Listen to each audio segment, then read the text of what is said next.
शिवू के अटैक के वजह से ब्लड क्वीन के गाल पे एक कट लग जाता है, लेकिन वहीं पे खड़ा लॉर्ड शिवू ये सोच रहा होता है कि ये बहुत ही अच्छी फाइट थी, मैंने अपनी सारी ताकत इस्तेमाल कर ली सिर्फ इसके गाल पे एक छोटा सा कट लगाने में। और ये कहते वक्त लॉर्ड शिवू बहुत ही हाँफ रहा होता है क्योंकि फाइटिंग की वजह से वो बहुत ज्यादा थक गया होता है। उसके बाद लॉर्ड शिवू ब्लड क्वीन की तरफ देखता है और मन में सोच रहा होता है कि ये देखने में अभी तो शांत लग रही है, लेकिन इसने अपना अभी तक बेस्ट नहीं दिया है। उसके बाद लॉर्ड शिवू कहता है कि मेरी सारी स्पिरिट एनर्जी मेरे सूट में थी जो कि अब चली गई है, अगर मैं इससे वापस से फाइटिंग करता हूँ तो मैं पक्का ही हार जाऊंगा और मारा जाऊंगा। सच में इसके पास तो बहुत ही अमेजिंग पावर है। उसके बाद शाओ सिंह लू लॉर्ड शिवू के पीछे आगे खड़े हो जाता है और कहता है कि पक्का आप एक इमोर्टल हो, तभी तो आपने क्वीन को हरा दिया। मैं तो किसी को हेल्प के लिए बुलाने वाला था, लेकिन अब मुझे लगता है कि ये जरूरी नहीं है। लेकिन लॉर्ड शिवू शाओ सिंह लू को देख के हैरान हो जाता है और मन में सोच रहा होता है कि क्या ये सच में उठ गया है या फिर ये सिर्फ एक इल्यूजन है। और वहीं पे खड़ी ब्लड क्वीन शाओ सिंह लू को जगा हुआ देखकर ये कहती है कि माय हस्बैंड आप उठ गए, मुझे आपकी बहुत ही चिंता हो रही थी। ये सुनने के बाद लॉर्ड शिवू कहता है हस्बैंड, तो शाओ सिंह लू चिल्ला के ब्लड क्वीन से कहता है कि तुम ये बकवास बंद करो, तुम एक डीमन हो और मैं एक इंसान, मैं तुम्हारा हस्बैंड कैसे हो सकता हूँ। उसके बाद शाओ सिंह लू माय लॉर्ड कहते हुए लॉर्ड शिवू का पैर पकड़ लेता है और रोते हुए कहता है कि आपको मेरी इस मैटर में मदद करनी होगी, ये डीमंस मुझे किडनैप करने की कोशिश कर रहे हैं। अच्छा हुआ कि आप सही टाइम पे आ गए, नहीं तो ये मेरा रेप ही कर देती। तो लॉर्ड शिवू थोड़ा शर्माते हुए और हंसते हुए कहता है कि क्या तुम अपना हाथ मेरे लेग से हटाओगे। और वहीं पे खड़ी ब्लड क्वीन ये सोच रही होती है कि मेरा हस्बैंड तो बहुत ही अमेजिंग है। और उसके बाद वो अपने पावर से अपने चेहरे पे लगे हुए कट को ठीक कर लेती है और ये भी कहती है कि वो जानता है कि मुझे क्या चाहिए। लॉर्ड शिवू ब्लड क्वीन से कहता है कि मैं लकीली तुमसे जीत गया हूँ, तो तुमने जैसा कहा था तुम वैसा करो, तुम इस लड़के को जाने दो और मेरे शार्प क्रॉसबो मैन को भी। तो ब्लड क्वीन कहती है कि तुम चिंता मत करो, मैं उस वर्ल्ड की डीमन हूँ। और उसके बाद वो अपने हाथ में एक फॉर्मेशन बनाती है। दोस्तों ये जो फॉर्मेशन ये लोग बार बार बना रहे हैं, इसके जरिए ये एक दूसरे से बात कर सकते हैं। उसके बाद ब्लड क्वीन अपने हाथ में उस फॉर्मेशन के जरिए डीन से बात करती है और कहती है कि बूढ़े आदमी तुम उस शार्प क्रॉसबो मैन को छोड़ दो। दोस्तों यहाँ पे शार्प क्रॉसबो मैन बरूनो को कहा जा रहा है। ओके, तो डीन कहते हैं कि क्या सच में उसे छोड़ देना चाहिए, ऐसा मौका तुम्हें बार बार नहीं मिलेगा। तो ब्लड क्वीन गुस्से में आके कहती है कि तुम चुप रहो, क्या तुम मुझे गलत साबित करने की कोशिश कर रहे हो। तो डीन घबरा के हंसते हुए कहते हैं नहीं नहीं, मेरी इतनी हिम्मत कहाँ, लेकिन यहाँ पे एक प्रॉब्लम हो गई है। तो ब्लड क्वीन कहती है क्या प्रॉब्लम हो गई है, कहीं तुमने उसे मार तो नहीं दिया। ये बात सुन के लॉर्ड शिवू थोड़ा घबरा जाता है और कहता है क्या। उसके बाद ब्लड क्वीन जोर से चिल्ला के कहती है कि तुम ऐसे बातें बनाना बंद करो और साफ साफ बताओ क्या हुआ है। और वहीं पे खड़ा लॉर्ड शिवू थोड़ा गुस्से में आ जाता है, जिसे देखकर शाओ सिंह लू घबरा जाता है। और उसके बाद शाओ सिंह लू कहता है कि लॉर्ड शिवू अब बहुत ही गुस्से में आ गया है और ये सोच रहा होता है कि क्या बरूनो इसकी मदर है। हाँ, हो भी सकती है। उसके बाद डीन कहते हैं कि मेरा ये कहने का मतलब नहीं था कि वो मारी गई है, बल्कि ये था कि हम उसे फ्री नहीं कर सकते, यानी कि नहीं छोड़ सकते। तो ब्लड क्वीन कहती है क्यों। तो डीन कहते हैं क्योंकि मैंने जिसको शार्प क्रॉसबो मैन को पकड़ने के लिए भेजा था वो शार्प क्रॉसबो मैन को नहीं पकड़ पाया, बल्कि उल्टा शार्प क्रॉसबो मैन ने उसे ही पकड़ लिया है। और यहाँ पे हमें दिखाया जाता है कि बरूनो ने मिस फेंग को पकड़ लिया होता है और उनसे कह रही होती है कि अपने बॉस को कहो कि लॉर्ड शिवू को छोड़ दे। और ये लोग उन लोगों से 1 किलोमीटर से ज्यादा की दूरी पे रहते हैं। डीन की ये बात सुन के ब्लड क्वीन बहुत ही गुस्सा हो जाती है और कहती है क्या तुम्हारा आदमी उसके हाथों ही पकड़ा गया। लेकिन ब्लड क्वीन की ये बात सुनने के बाद लॉर्ड शिवू शांत हो जाता है और कहता है कि भगवान का शुक्र है कि वो ठीक है। उसके बाद लॉर्ड शिवू बरूनो से बात करने की कोशिश करता है और कहता है बरूनो क्या तुम मुझे सुन सकती हो। तो बरूनो कहती है कि लॉर्ड शिवू क्या आप ठीक हैं। तो लॉर्ड शिवू कहता है कि हाँ मैं ठीक हूँ, तुम बताओ तुम कैसी हो। बरूनो लॉर्ड शिवू की आवाज सुन के कहती है कि भगवान का शुक्र है कि आप ठीक हो, मैं तो बहुत ही ज्यादा डर गई थी। उसके बाद बरूनो कहती है कि मैंने एक होस्टेज को पकड़ लिया है और ये ताओइस्ट मास्टर स्कूल के कैपिटल सिटी से भेजी गई है, वो भी डीमंस की हेल्प करने के लिए। ये बात सुनने के बाद लॉर्ड शिवू कहता है ताओइस्ट मास्टर स्कूल। और मिस फेंग मन में ये सोच रही होती है मुझे माफ कर देना डीन, मेरे अलावा कोई और भी आपको दोष देने वाला होना चाहिए ना। और ये कहने के साथ ही वो थोड़ा सा मुस्कुरा रही होती है। अब मिस फेंग मन में क्या सोच रही है, उनका क्या प्लान है, ये अभी तक किसी को नहीं पता है। उसके बाद बरूनो लॉर्ड शिवू से कहती है कि क्या हम इस होस्टेज को वापस वहाँ ले जाएं और वहाँ पे इसे पनिशमेंट दी जाएगी या फिर मैं इसको यही मार दूं। ये बात सुन के मिस फेंग बहुत ज्यादा डर जाती है, लेकिन लॉर्ड शिवू कहता है कि उसको छोड़ दो बरूनो। ये बात सुन के बरूनो चौंक जाती है और कहती है क्या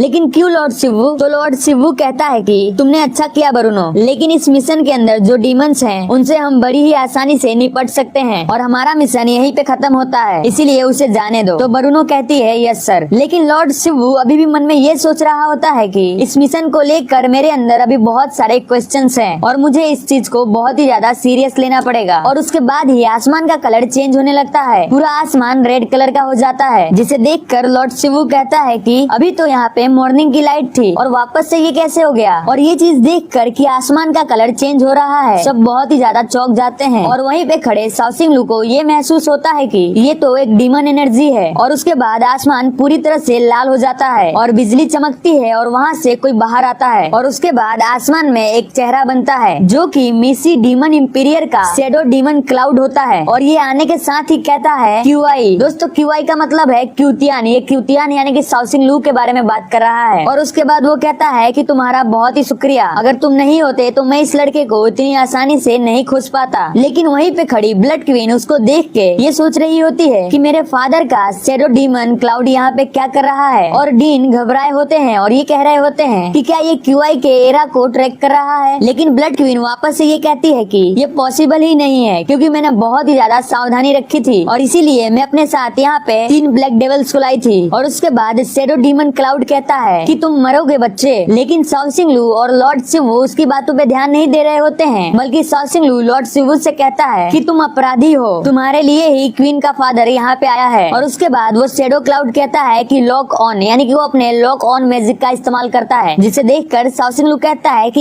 ये क्या है। तो लॉर्ड शिवू कहता है कि ये लॉक ऑन एरे का इस्तेमाल कर रहा है, जिससे ये अपने टारगेट को लॉक कर लेगा और उसके बाद सोल टेक्निक के सीरीज से उसके ऊपर अटैक करेगा। और जब तक ये एरा उस टारगेट के ऊपर से हट नहीं जाता तब तक कोई चांस नहीं है कि वो इसके अटैक से बच सके। और उसके साथ ही लॉर्ड शिवू ये भी कहता है कि इसने अपने लॉक ऑन स्पिरिट टेक्निक का इस्तेमाल किया है और ये इतना ताकतवर है कि ये पूरी दुनिया को तबाह कर सकता है। और एक बार जो इसके टारगेट में आ गया, इसका मतलब समझ लो कि वो गया। लेकिन साओसिंग लू उस लॉक एरा के ऊपर खड़ा होता है और जोरों जोरों से आगे चल रहा होता है और बहुत खुश होकर कहता है कि ये रिंग तो बहुत ही ज्यादा कूल है, इसमें तो बहुत ही मजा आ रहा है। जिसे देखकर लॉर्ड शिवू चिल्ला के कहता है कि तुम इतने खुश क्यों हो। और साथ में ये भी सोच रहा होता है कि आखिर ये लॉक एरा साओसिंग लू के ऊपर ही क्यों आया। उसके बाद साओसिंग लू कहता है कि क्या तुम्हारे फादर ने मेरे ऊपर डेथ का मार्क लगा दिया है, लेकिन मैं अभी तक इसके बारे में जानता क्यों नहीं हूँ। तो ब्लड क्वीन कहती है कि ये एक बहुत लंबी कहानी है, लेकिन अगर मैं तुमको इसको शॉर्ट फॉर्म में बताऊं तो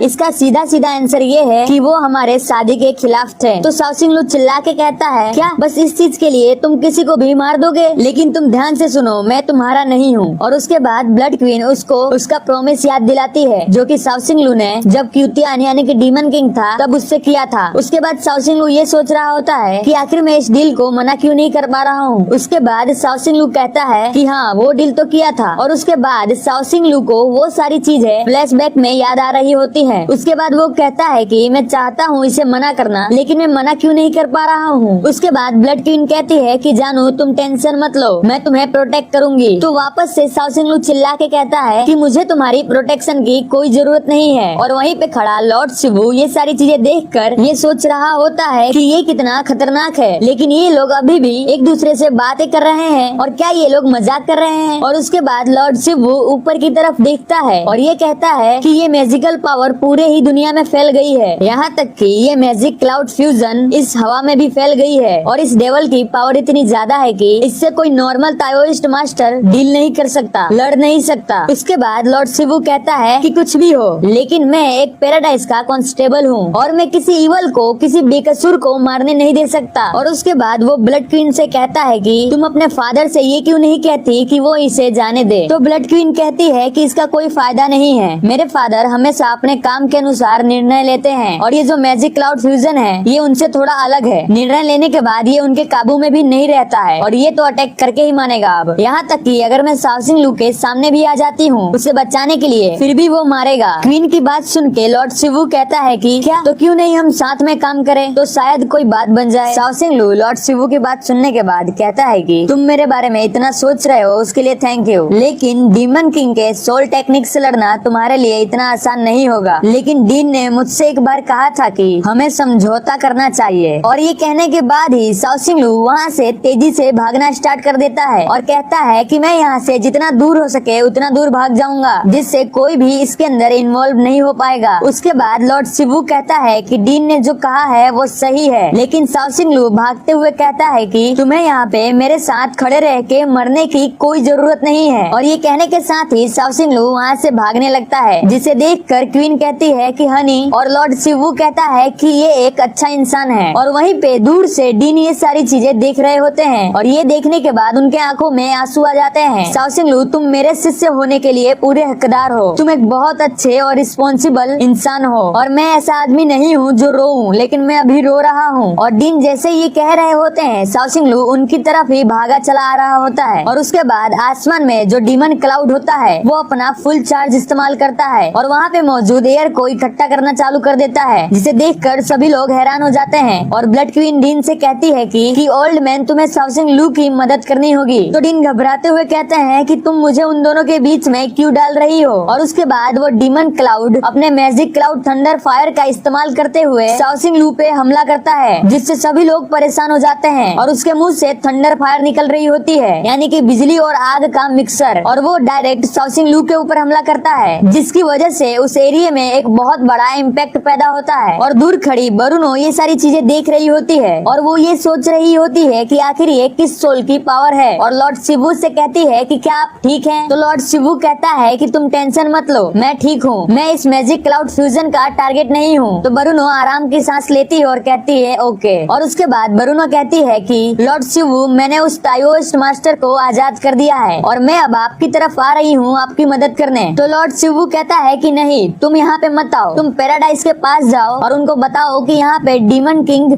आया हुआ है। उसके बाद बरुनो कहती है तो आपका क्या होगा? तो लॉर्ड शिवू कहता है कि मैं अभी यहीं पे रहूंगा और यहाँ की सारी चीजें देखूंगा, तुम जल्दी से वापस जाओ। तो बरुनो कहती है ठीक है, लेकिन आप अपना ख्याल रखना। और उसके बाद जहाँ पे उस डीमन क्लाउड ने अटैक किया होता है अपने थंडर फायर से, वहाँ पे एक बहुत बड़ा गड्ढा बन जाता है, लेकिन शाओ सिंगलू को कुछ नहीं होता है, जिससे वो कहता है कि अभी यहाँ पे क्या हुआ। और वो ये सोच रहा होता है कि मुझे ऐसा लगा जैसे ऊपर से मुझे किसी ने बचाया। शाओ सिंगलू को ठीक देखकर क्वीन कहती है कि ओल्ड मैन, तुमने बहुत ही अच्छा किया, तुमने शाओ सिंगलू को बचा लिया। उसके बाद शाओ सिंगलू क्वीन की बातें सुन लेता है और कहता है ओल्ड मैन, आखिर तुम बात किससे कर रही हो? उसके बाद ब्लड क्वीन डीन से कहती है कि आपके ऊपर मैजिक क्लाउड ने अपने थंडर फायर से अटैक किया था, तो क्या आप ठीक हैं? क्या आपको हील करने के लिए मेरी जरूरत है? तो उसके बाद डीन बड़े ही शान में कहते हैं कि तुम भूलो मत कि मैं ह्यूमन वर्ल्ड का ताओइस्ट मास्टर के टॉप 10 में से एक मास्टर हूँ और ये मैजिक क्लाउड थंडर फायर मेरा कुछ नहीं बिगाड़ सकती। लेकिन डीन उस अटैक की वजह से पूरी तरह से घायल हो गए होते हैं, उनके माथे में से खून निकल रहा होता है और उनके सर के बाल भी खड़े हो गए होते हैं। डीन की बातें सुनने के बाद ब्लड क्वीन बहुत ही खुश होती है और कहती है आपने तो बहुत ही अच्छा काम किया है, अब ये magic cloud thunder fire attack 2 बार और होने वाला है, तो प्लीज आप इसे भी रोक लीजिए। ये सुनने के बाद कि थंडर क्लाउड फायर अटैक वापस से 2 बार होने वाला है, शाओ सिंगलू घबरा जाता है और ब्लड क्वीन अभी डीन के साथ बात ही कर रही होती है, तभी वो डीमन शैडो वापस से अटैक कर देता है और उसके अटैक करने की वजह से वहाँ पे एक और बड़ा सा इम्पैक्ट पैदा होता है और बहुत बड़ा धमाका होता है।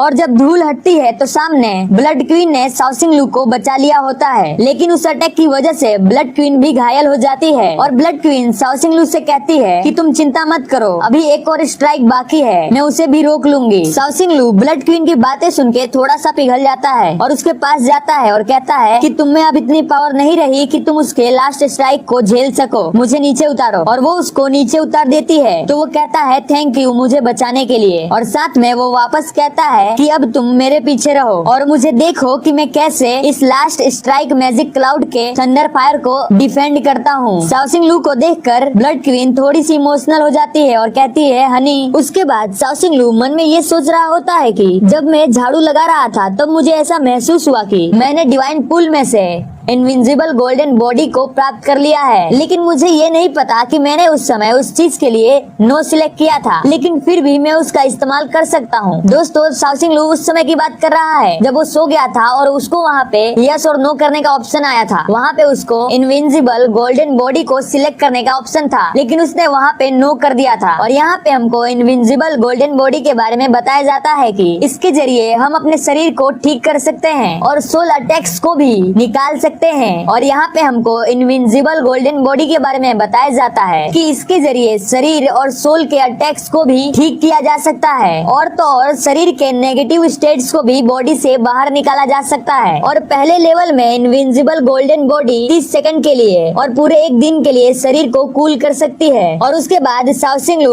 उस डीमन क्लाउड को देख रहा होता है और कहता है कि इसने वापस से हवा को इकट्ठा करना चालू कर दिया है। और उसके बाद शाओ शिंग लू अपना हाथ आगे करता है और एक फॉर्मेशन बनाता है जो कि इनविंसिबल गोल्डन बॉडी होती है। लेकिन अचानक से उसका ये फॉर्मेशन यानी कि इनविंसिबल गोल्डन बॉडी काम नहीं करता, जिससे वो कहता है कि आखिर ये काम क्यों नहीं कर रहा है। तो वहीं पे खड़ी ब्लड क्वीन कहती है कि हनी, तुमने अभी तक पूरी तरह से इसे नहीं सीखा है। लेकिन उसके बाद ही शाओ शिंग लू ये कहता है कि आखिर मेरी नीचे की बॉडी ही सिर्फ इनविंसिबल क्यों हुई। और उसके बाद शाओ शिंग लू जल्दी से ब्लड क्वीन के पास आता है और उससे कहता है, हालांकि सिर्फ मेरी नीचे की बॉडी ही इनविंसिबल हुई है, लेकिन मुझे ऐसा लगता है कि मैं सिर्फ इसकी मदद से ही उसके अटैक के सामने खड़ा रह सकता हूँ। तो ब्लड क्वीन कहती है कि हनी, मुझे तुम पे विश्वास है, लेकिन और हमें दिखाया जाता है कि शाओ शिंग लू ब्लड क्वीन के ऊपर कुछ इस तरीके से बैठा होता है या फिर खड़ा होता है, जिसको देख के ब्लड क्वीन थोड़ा सा अजीब मुंह बना लेती है। तो शाओ शिंग लू कहता है कि मुझे फर्क नहीं पड़ता इसके बारे में, लेकिन इस पोजीशन से मैं उसके थंडर फायर अटैक को ज्यादा रोक सकता हूँ। तो ब्लड क्वीन कहती है, लेकिन वो इंसान हमें देख रहा है। तो शाओ शिंग लू कहता है, उसे इग्नोर कर दो। और वहीं पे खड़ा लॉर्ड शिबू ये सारी चीजें देख रहा होता है, लेकिन वो कहता है, ओके ओके चलेगा, तुम मुझे इग्नोर कर दो और जो तुम कर रहे हो वो करो। और उसके बाद लॉर्ड शिबू कहता है कि वो वापस अटैक करने वाला है और डीमन शैडो क्लाउड वापस से उसके ऊपर अटैक करता है अपने मैजिक क्लाउड थंडर फायर से। और ये तीसरी स्ट्राइक होती है और यहीं पे हमारी इस एपिसोड का भी डी एंड होता है। अगले एपिसोड में हम लोग